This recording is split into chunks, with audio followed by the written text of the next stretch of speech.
तुम्हारे गलत फैसले ने कितनी जिंदगी खराब कर दी। सुमित और समर बचपन से साथ साथ बड़े हुए। पढ़ लिख कर शहर के नामी गिरामी कॉलेज में टीचर हो गए। नौकरी मिल जाने पर दोनों ने एक छोटा सा 2 बेडरूम का घर किराए पर ले लिया। खाना बनाने और घर की साफ सफाई के लिए एक नौकरानी रख ली। दोनों दोस्त अपनी नौकरी और घर में मस्त रहते। आसपास के लोग उनकी दोस्ती पर शक करते। जहां सुमित धीर गंभीर कम बोलने वाला था, वहीं समर वाचाल मस्त बेफिक्र चंचल और मजाकिया टाइप का। दोनों एक दूसरे से एकदम विपरीत होते हुए भी गहरे दोस्त थे। सुमित के माँ बाप की रोज रोज की लड़ाइयों से तंग आकर सुमित गृह कला के कारण अंतर्मुखी हो गया था। इसी वजह से कम बोलता। बस जब वो और समर साथ होते तो उसके चेहरे पर हंसी दिखाई देती। समर की विधवा माँ पास के गांव में रहती। कभी कभार दोनों दोस्त उनसे मिलने जाते। वह समर के साथ सुमित को भी बहुत प्यार करती। कॉलेज के यूथ फेस्टिवल के दौरान सुमित की मुलाकात सुमी से हुई। सुमी एक संभ्रांत परिवार की बेटी थी, बहुत संस्कारी, सुंदर और सुशील। सुमी से मिलकर सुमित को लगा जैसी जीवन साथी की उसे तलाश थी, जैसी संगनी उसे चाहिए थी, सुमी 100% वैसी ही है। सुमी महिला कॉलेज में प्रख्याता थी, अपने कॉलेज को रिप्रेजेंट कर रही थी। 2-4 दिन के साथ में ही दोनों को लगने लगा कि वे एक दूजे के लिए बने हैं। बिना किसी लाग लपेट के सुमित ने सुमी को प्रपोज कर दिया। सुमी ने अपने माँ बाप से सुमित को मिलवा दिया।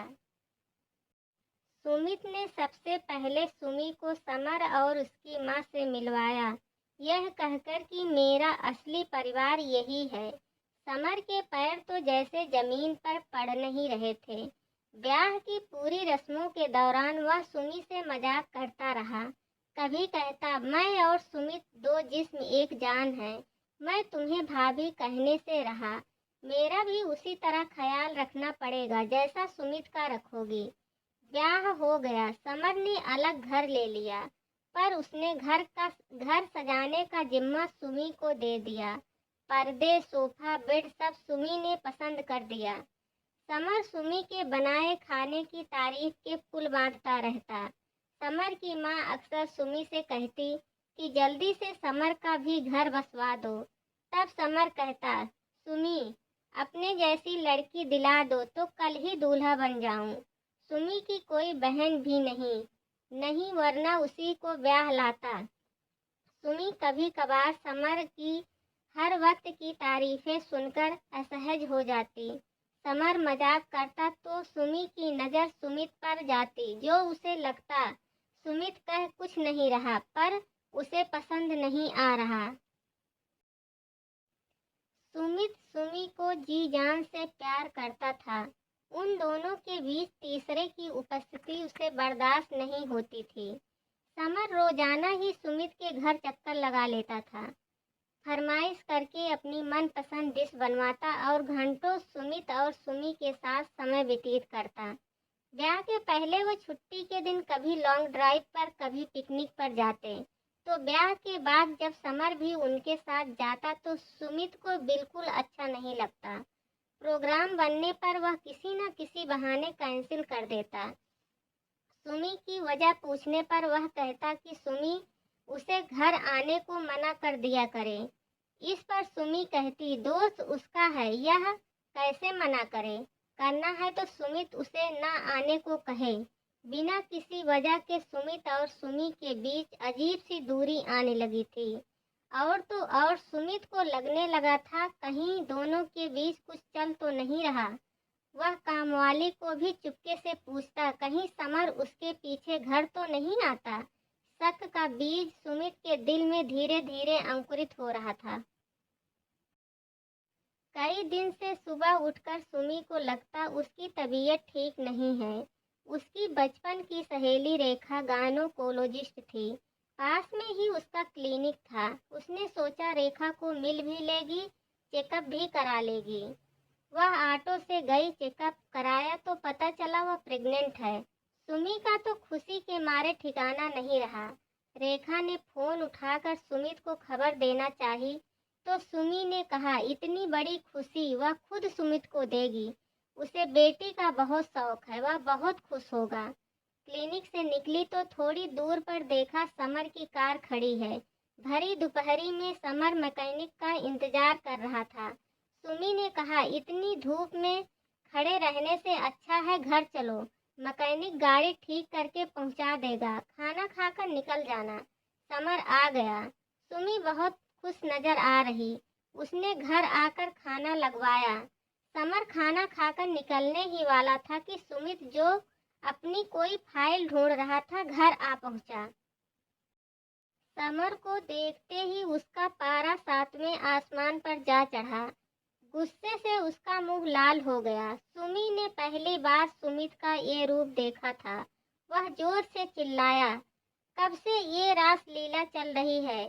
तुम दोनों डूब मरो। कमीने, तूने मेरी दोस्ती का ये सिला दिया, समर की मेरा ही घर तोड़ दिया। अब सब समझ में आ गया। शुरू से ही तुम्हारी नीयत में खराबी थी। निकल जाओ और कभी अपनी सूरत मत दिखाना। और सुमित ने समर को दरवाजे से बाहर निकालकर जोर से बंद कर दिया। तभी उसकी नज़र रेखा की क्लिनिक के लिफाफे पर पड़ी। खोलकर देखा तो सुमी की प्रेगनेंसी की रिपोर्ट थी। गुस्से से सुमित की मुट्ठियां बंध गईं। तमतमाते हुए बोला, तो उसके साथ जाकर डॉक्टर के पास चेकअप भी करा आई। मैं मर गया था क्या? अब समझ में आया मेरी गैर मौजूदगी में सब क्या हो रहा था। मुझे और मेरे घर को छोड़कर जहाँ चाहो चली जाओ। तुमने मेरे प्यार और विश्वास से खिलवाड़ किया है। अब यहाँ तुम्हारी कोई जगह नहीं। और सुमित ने बेडरूम में जाकर दरवाज़ा बंद कर लिया। सुमी अपने पिता के पास चली गई। फिर कुछ अंतराल में उसे कॉलेज से घर इलाट हो गया। समर की माँ सुमित के नाम समर की चिट्ठी दे गई। समर ने खुदकुशी कर ली। उसने अपने और सुमी के निर्दोष होने का सबूत लिख दिया था। सुमी के माँ बाप जानते थे सुमी और समर की कोई गलती नहीं थी। एक आध बार उन्होंने सुमित को मिलने की कोशिश की पर निराशा ही हाथ लगी। फिर पता चला सुमित लंदन चला गया। सुमी को बेटी हुई, हूबहू सुमित जैसी। सुमी और उसके माँ बाप ने नन्ही सिया को लाड प्यार से पाला।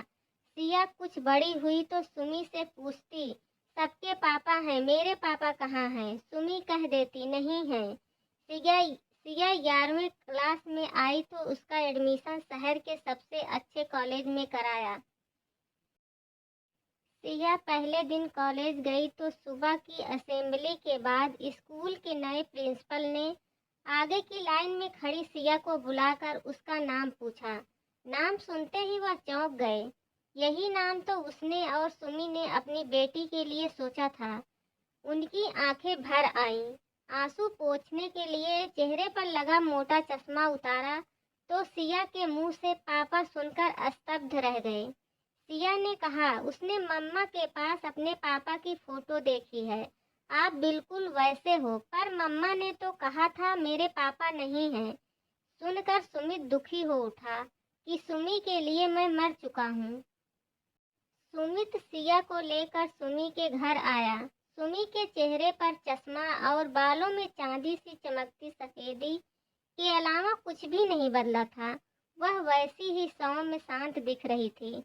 सुमित को देखकर उसे आश्चर्य नहीं हुआ क्योंकि नए कॉलेज के प्रिंसिपल के बारे में वह जान चुकी थी। अंदर आने को नहीं कहोगी? सुमित नॉर्मल होने की कोशिश कर रहा था। आइए, मुझे माफ कर दो सुमी, मैंने बहुत बड़ी गलती कर दी। तुमने सिया को बताया उसके पापा नहीं हैं, क्यों? सिया ठंडी सांस लेकर बोली, क्या कहती कि उन्होंने मुझ पर शक किया और छोड़कर चले गए? क्या इज्जत रह जाती उसके दिल में आपके लिए? खैर, जो हुआ वो नहीं होना चाहिए था। क्या आपको नहीं लगता आपकी एक बेवजह शक ने कितनी जिंदगियां तबाह कर दी? मुझसे मेरा सुहाग छिन गया। सिया से पिता का साया, उसका बेहतरीन बचपन जो हम दोनों मिलकर उसे देते, समर ने जान दे दी। तुमने भाई से भी बढ़कर दोस्त खो दिया और उसकी माँ बुढ़ापे में दर-बदर हो गई। एक हंसता खेलता परिवार कैसे उजड़ गया, कभी सोचा है? शक एक ऐसा कीड़ा है जो एक बार लग जाए सब कुछ खोखला कर तबाह कर देता है। जरूरत थी उसे वहीं खत्म कर देने की। सुमित रोने लगा। एक बार माफ कर दो, अपने घर चलो, सब पहले जैसा हो जाएगा। पर सुमी ने कहा, आपने मेरा विश्वास तोड़ा। मेरी जिंदगी तो आपसे शुरू होकर आप पर ही खत्म होती थी। आपने मेरे चरित्र पर कीचड़ उछाला। मेरा आत्मसम्मान इसे गवारा नहीं करता। आप सिया के पापा हैं और हमेशा रहेंगे। मुझे माफ करें, मैं आपको पति का दर्जा नहीं दे पाऊंगी। दोस्तों, उम्मीद करती हूँ ये कहानी आपको ज़रूर पसंद आई होगी। अगर कहानी पसंद आई हो तो प्लीज़ लाइक कीजिएगा और मेरे चैनल को सब्सक्राइब करना बिल्कुल भी मत भूलिएगा। कहानी पढ़ने के लिए आप सबका दिल से धन्यवाद।